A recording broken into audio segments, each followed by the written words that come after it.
Convido então o senhor Marcos Morikami, da C3E, Geração e Transmissão. Boa tarde a todos. Bom, vou ser um pouco repetitivo, vou trazer só um ponto, um cunho mais técnico. Bom, coisa que a nota técnica 32 não fez, ou fez de forma incompleta, é a avaliação da própria origem das JITs. Eu tenho convicção que as JITs é, no sistema elétrico brasileiro, algo necessário. São instalações que no limiar entre 230 rede básica, que é claro que é rede básica, e o que é abaixo de 34,5, que é claro distribuição. O que existe no meio há uma mistura entre suas próprias funções, e entendo que para um sistema elétrico com menor comodicidade tarifária, a gente tem que conviver com a existência das JITs. E assim, do ponto de vista regulatório, a 6768 equacionou vários problemas que existiam nas regulamentações anteriores, e hoje a gente consegue conviver com elas. Estas inconveniências que existem é um mal necessário, no meu entender. Bom, primeiro aqui eu queria colocar a origem de fato das JITs, é o entendimento no momento da reestruturação das transmissoras, entenderem que essas instalações deveriam ficar sob sua concessão, porque dentro do bem comum seria o melhor caminho. Por que eu digo isso? Então, o primeiro critério que foi utilizado é a questão de um único agente, um único concessionário fazer a operação e manutenção dentro de uma subestação. Isso traz otimização de custos, traz otimização e segurança na operação e manutenção dessas instalações. Veja o caso que a CEMIG trouxe ao compartilhar as instalações, os riscos, a segurança que isso traz. No exemplo da CEMIG, a CEMIG, por ser transferência dentro do próprio grupo, até admite que a sala de comando e o seu painel, todas as questões de serviços auxiliares, sejam compartilhados. No caso da transmissora CE, não, isso é questão, entendemos que a transmissora não pode arcar com essa insegurança dentro da sua sala de comando. Nesse sentido, ele entende que, ao fazer a transferência, obrigatoriamente a distribuidora tem que investir em um novo prédio de comando para deslocar todo o seu sistema de proteção e controle para o prédio de comando.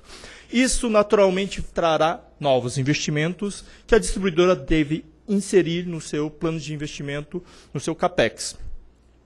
Para uma estimativa, fizemos uma estimativa dentro do que, com base no único custo de referência que nós temos, que é o custo de referência da ANEEL.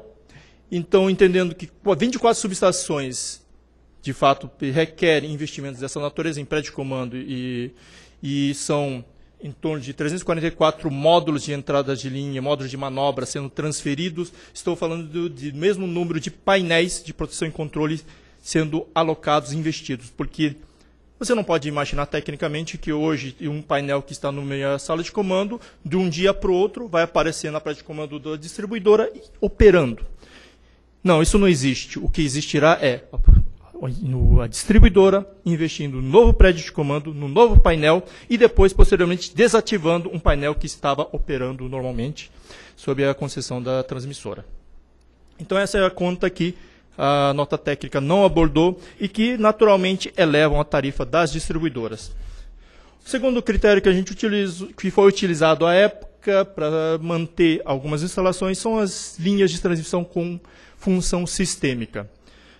Ora, se essa linha de transmissão que hoje atende, que faz parte da rede de complementar do ONS, passar a ser instalação de uma distribuidora, o que impede da distribuidora, por uma questão de custo, redução de custo em seus contratos de MUST, porque de fato ele tem que contratar mais MUST quando existe anel fechado. Para ele reduzir, basta abrir o anel. Ao abrir o anel, a princípio, sai da rede complementar.